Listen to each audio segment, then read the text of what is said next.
pagi luar biasa. Siapa kita? Nusantara Entrepreneur.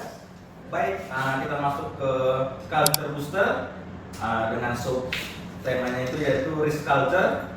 Budaya risiko tidak menghambat bisnis tapi menjadi penyeimbang.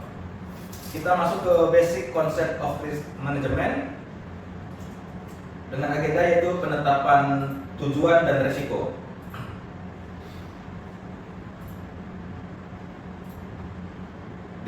Definisi lain dari risiko yaitu risiko adalah potensi terjadinya suatu peristiwa atau kejadian baik yang dapat diperkirakan maupun yang tidak dapat diperkirakan, yang dapat menimbulkan dampak negatif bagi pencapaian visi, misi, tujuan atau sasaran. Risiko adalah suatu ketidakpastian dari suatu kejadian atau peristiwa yang berpotensi memberikan dampak negatif terhadap pencapaian dari tujuan bisnis.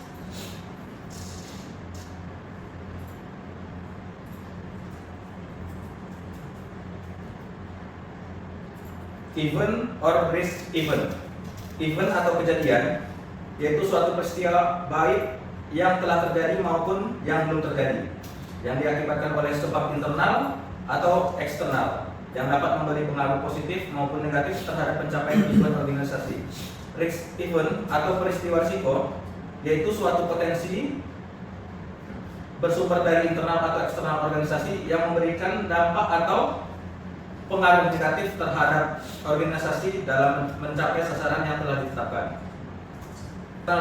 Pemicu risiko yaitu undang-undang atau peraturan baru, kegiatan kompetitor, perubahan signifikan teknologi, perubahan ekonomi global, pergeseran ekspektasi pelanggan, perubahan generasi, perubahan iklim dan polusi lingkungan, serta global pandemi.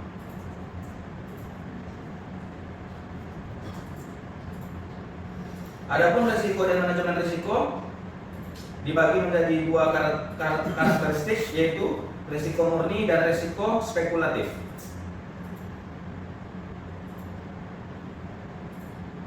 Mengapa perlu manajemen risiko?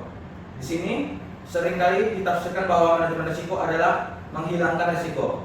Ini penafsiran yang kurang tepat karena pada dasarnya risiko tidak dapat dihilangkan bila kita ingin memperoleh hasil atau return.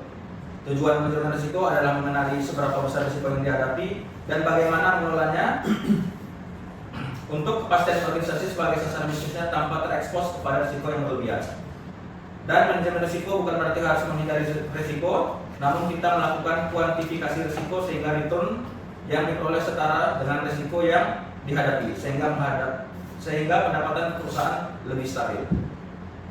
Berbagai definisi manajemen risiko yaitu serangkaian prosedur dan metodologi yang digunakan untuk mengidentifikasi, mengukur, mengendalikan, dan memantau risiko yang timbul dari kegiatan usaha.